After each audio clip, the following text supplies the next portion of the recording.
नमस्कार श्रोताओं, आप सुन रहे हैं हमारा साप्ताहिक कार्यक्रम प्रादेशिक समाचार दर्शन और मैं हूं आपके साथ पूर्वा त्रिवेदी। श्रोताओं, जैसा कि आप जानते हैं कि इस कार्यक्रम में हम लेकर आते हैं प्रदेश के विभिन्न जिलों की समसामयिक गतिविधियों पर अपनी विशेष रिपोर्ट। तो आइए हम शुरुआत करते हैं प्रादेशिक समाचार दर्शन की।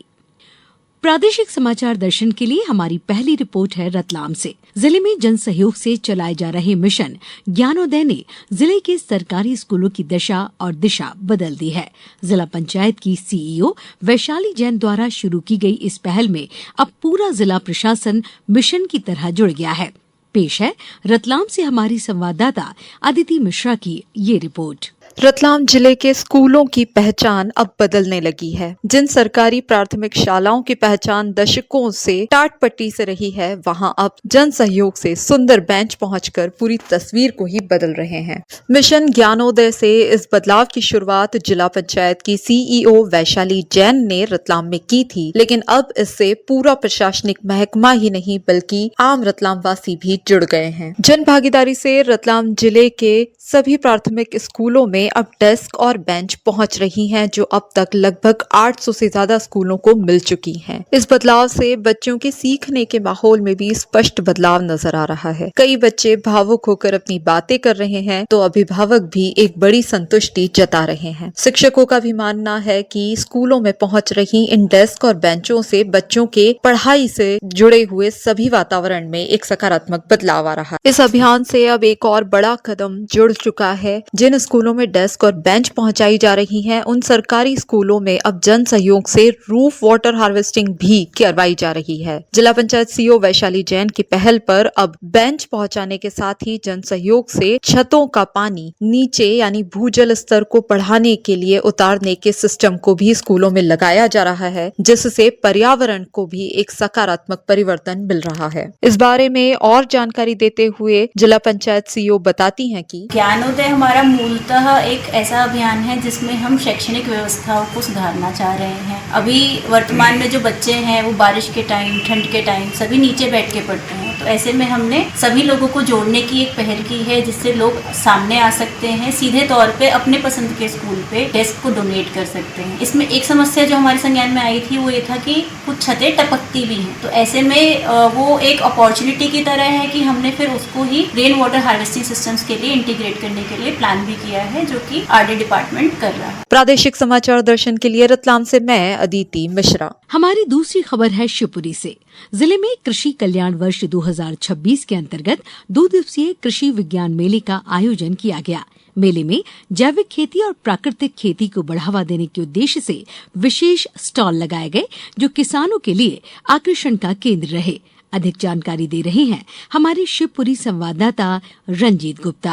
शिवपुरी में कृषि कल्याण वर्ष 2026 के अंतर्गत विभिन्न कार्यक्रम आयोजित किए जा रहे हैं। इसी क्रम में कृषि विभाग के द्वारा 2 दिवसीय कृषि विज्ञान मेले का आयोजन किया गया। शिवपुरी के मानस भवन में आयोजित इस कृषि विज्ञान मेले में किसानों को कृषि की उन्नत तकनीक से जोड़ने और उत्पादन बढ़ाने के लिए विभिन्न सत्रों का आयोजन किया गया। मेले में विभिन्न विभागों के द्वारा कृषि योजनाओं, आधुनिक कृषि तकनीकों एवं कृषि यंत्रों से संबंधित प्रदर्शनी एवं स्टॉल लगाए गए। मेले में जैविक खेती और प्राकृतिक खेती को बढ़ावा देने के उद्देश्य से विशेष स्टॉल लगाया गया, जो किसानों के लिए आकर्षण का केंद्र रहा। कृषि विभाग के उप संचालक मान सिंह करोरिया ने बताया कि इस 2 दिवसीय कृषि मेले में नवीनतम तकनीकों के बारे में किसानों को बताया गया। इसके अलावा विभिन्न विभागों के माध्यम से ये बताया गया कि मौसम में किस तरह की फसलें ली जाएं। कृषि विज्ञान मेले में जिले के प्रगतिशील किसानों को भी मंच प्रदान किया गया। इसमें उन्होंने अपने द्वारा नए उत्पादन व अपने अनुभवों के बारे में उपस्थित किसानों को बताया। कृषि विज्ञान केंद्र से पधारे वैज्ञानिकों ने किसानों को फसलों संबंधित तकनीकी जानकारी प्रदान की। शिवपुरी से प्रादेशिक समाचार दर्शन के लिए रंजीत गुप्ता। हमारी अगली खबर है शाजापुर जिले से, जहां चलित राज्य खाद्य प्रयोगशाला द्वारा 16 से 18 मार्च तक 3 दिनों में 60 खाद्य नमूनों की प्राथमिक जांच की गई। विभाग द्वारा जागरूकता शिविर और प्रशिक्षण कार्यक्रम भी आयोजित किए गए। ज्यादा जानकारी दे रहे हैं शाजापुर से हमारे संवाददाता अजीत पाराशर। शाजापुर जिले में चलित राज्य खाद्य प्रयोगशाला द्वारा 16 से 18 मार्च 2026 के बीच 3 दिनों में 60 खाद्य नमूनों की प्रारंभिक जांच की गई, जिनमें से 9 नमूने मानकों पर खरे नहीं उतरे। खाद्य सुरक्षा अधिकारी M.K. वर्मा के अनुसार ये जांच शाजापुर, शुजालपुर तथा मोहन बड़ौदिया तहसील क्षेत्रों में की गई। मोहन बड़ौदिया के चोमा क्षेत्र की 2 डेयरियों, बोलाई की 1 एक डेयरी और एक रेस्टोरेंट सहित कुल 18 नमूने लिए गए, जिनमें से 4 नमूने फेल पाए गए। इस दौरान शासकीय उत्कृष्ट उच्चतर माध्यमिक विद्यालय शाजापुर में एक जागरूकता शिविर तथा 2 खाद्य व्यवसाय संचालकों के प्रशिक्षण कार्यक्रम आयोजित किए गए। इनमें व्यक्तिगत स्वच्छता, फूड हाइजीन, कृत्रिम रंग एवं फ्लेवर के सीमित उपयोग, खाद्य पदार्थों के उचित रखरखाव और गीले सूखे कचरे के लिए ढक्कन युक्त डस्टबिन रखने की जानकारी दी गई। जांच के दौरान दूध एवं दुग्ध उत्पादों, मावा, मसालों, तेल, मिठाइयों तथा खाद्य रंगों में मिलावट की संभावनाएं सामने आई हैं। कुछ नमूनों में कृत्रिम रंग, फ्लेवर और गुणवत्ता में कमी पाई गई है, जो उपभोक्ताओं के स्वास्थ्य के लिए हानिकारक हो सकती है। खाद्य सुरक्षा सुनिश्चित करने के लिए जिला प्रशासन सतर्क है और लगातार कार्रवाई की जा रही है। मिलावटी खाद्य सामग्री की बिक्री पर रोक लगाने के लिए सघन जांच, सैंपलिंग और जागरूकता अभियान चलाए जा रहे हैं। अधिकारी ने स्पष्ट किया कि उपभोक्ताओं के हितों को ध्यान में रखते हुए यह अभियान आगे भी निरंतर जारी रहेगा। प्रादेशिक समाचार दर्शन के लिए शाजापुर से अजित पारेश। और आइए अब हम रुक करते हैं रीवा जिले की तरफ, जहां विमान सेवा का विस्तार हुआ है। रीवा एयरपोर्ट से रायपुर के लिए सीधी विमान सेवा की शुरुआत की गई है। इस हवाई यात्रा के आरंभ होने से रीवा के आर्थिक विकास को गति मिलेगी व युवाओं को रोजगार के अवसर उपलब्ध होंगे। पेश है रीवा से हमारी संवाददाता आरती श्रीवास्तव की ये रिपोर्ट। रीवा एयरपोर्ट से छत्तीसगढ़ की राजधानी रायपुर के लिए सीधी विमान सेवा शुरू होने से विंध्य क्षेत्र के विकास को एक और नई सौगात मिल गई है।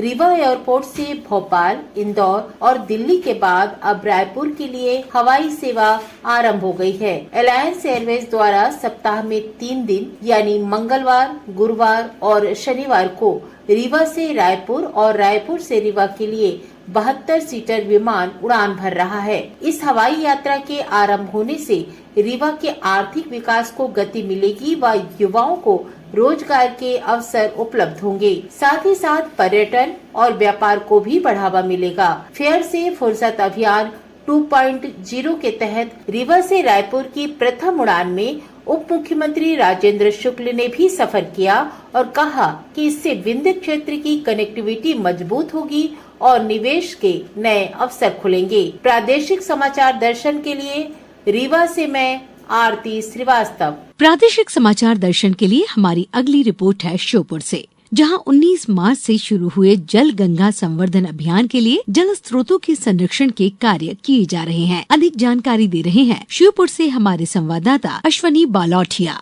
जिले में जल गंगा संवर्धन अभियान का शुभारंभ 19 मार्च से शुरू हो गया है। अभियान के तहत जिले में स्थित प्राचीन बावड़ियों, कुओं व अन्य जल संरचनाओं के संरक्षण के कार्य किए जा रहे हैं। साथ ही इस वर्ष के लिए आम लोगों को भी इस अभियान के अंतर्गत जोड़ा जा रहा है, जहाँ नदियों, तालाबों में जमी मिट्टी एवं गंदगी को साफ किया जा रहा है। जिले में गत वर्ष 85 रिचार्ज स्टाफ बनाए गए थे, जिनकी जल स्तर बढ़ाने में बेहतर भूमिका सामने आई थी। इस प्रकार प्राचीन बावड़ियों एवं कुओं के संरक्षण के लिए उनका जीर्णोद्धार और नवीनीकरण का कार्य किया गया था। इस वर्ष भी जिले में 120 स्थानों पर रिचार्ज शाफ्ट का निर्माण किया जाएगा। साथ ही सभी वाटर बॉडियों को खसरे के में दर्ज किया जाएगा। श्योपुर जिले में इस वर्ष सभी शासकीय भवनों में रूट वाटर हार्वेस्ट सिस्टम लगाए जाएंगे। इस वर्ष जिला प्रशासन द्वारा श्योपुर जिले में तालाब निर्माण के 714 एवं तालाब मरम्मत के 140, पर लोकेशन टैंक के 128, पर लोकेशन फीट के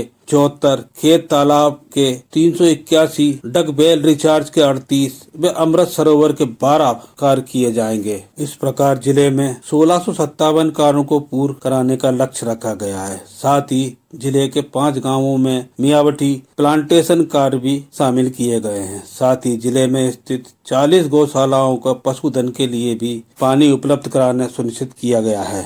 प्रादेशिक समाचार दर्शन के लिए श्योपुर से अश्विनी कुमार बालोटिया। हमारी अगली खबर है सीहोर जिले से, जहां HPV टीकाकरण कार्यक्रम के तहत 14 से 15 वर्ष की बालिकाओं का टीकाकरण किया जा रहा है। ज्यादा जानकारी दे रहे हैं हमारे सीहोर संवाददाता प्रदीप सिंह चौहान। सीहोर जिले में इन दिनों जिला स्वास्थ्य विभाग द्वारा प्राथमिकता के साथ राष्ट्रीय HPV टीकाकरण कार्यक्रम उत्साह के साथ संचालित किया जा रहा है।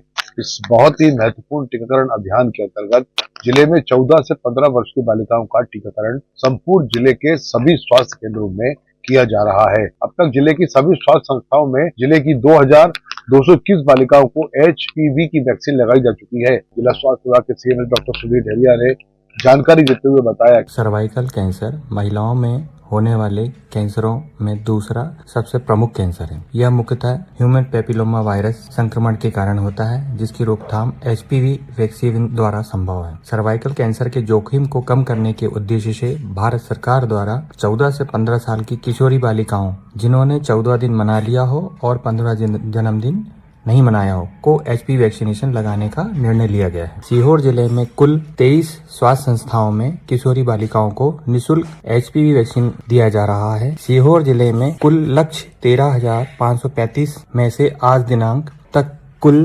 3,635 बच्चियों का टीकाकरण किया जा चुका है। उक्त अभियान 3 माह 28 फरवरी से 31 मई तक संचालित रहेगा। सीहोर जिले से प्रादेशिक समाचार दर्शन के लिए मैं प्रदीप सिंह चौहान। प्रादेशिक समाचार दर्शन के लिए हमारी अगली खबर है सतना और मैहर जिले से, जहां HPV टीकाकरण अभियान के लिए मोबिलाइजेशन की सुविधा देते हुए नगर निगम द्वारा 6 ई-रिक्शा और RBS के द्वारा 3 वाहन बच्चियों को टीकाकरण केंद्र तक लाने के लिए उपलब्ध किए गए हैं। विस्तार से जानकारी दे रहे हैं हमारे सतना संवाददाता लाल बहादुर तिवारी। सतना और मैहर जिले के शहरी एवं आसपास के क्षेत्रों में किशोरी बालिकाओं को गंभीर बीमारियों से बचाने के उद्देश्य से HPV टीकाकरण अभियान चलाया जा रहा है। अभियान के तहत शहर के विभिन्न स्वास्थ्य केंद्रों में 14 से 15 वर्ष आयु पात्र किशोरी बालिकाओं को जिला अस्पताल सहित टीकाकरण केंद्रों में HPV वैक्सीन लगाई जा रही है। मोबिलाइजेशन की सुविधा के लिए नगर निगम द्वारा 6 ई-रिक्शा और RBS के द्वारा 3 वाहन बच्चियों की टीकाकरण केंद्र तक पहुंचाने के लिए उपलब्ध कराए गए हैं। छात्राओं को वैक्सीनेशन के लिए प्रति जागरूक करने के उद्देश्य से डॉक्टर द्वारा छात्राओं को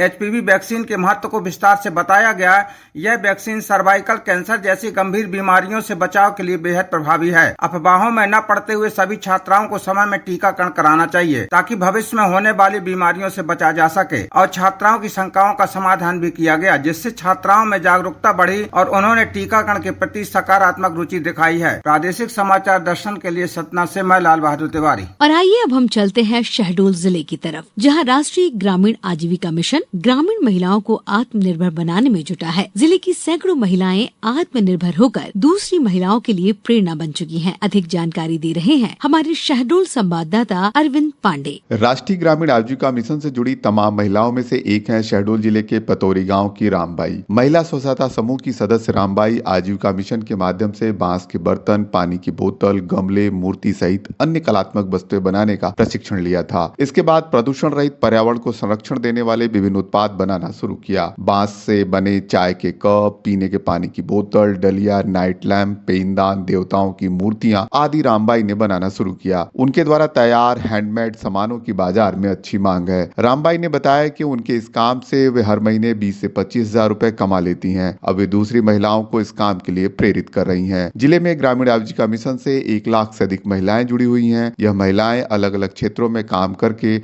अपने परिवार को आर्थिक संबल दे रही हैं। प्रादेशिक समाचार दर्शन के लिए शहडोल से मैं अरविंद पांडे। तो श्रोताओं, ये था हमारा कार्यक्रम प्रादेशिक समाचार दर्शन। आज के लिए बस इतना ही। फिर मिलेंगे इसी दिन इसी समय। अनुमति दीजिए। नमस्कार।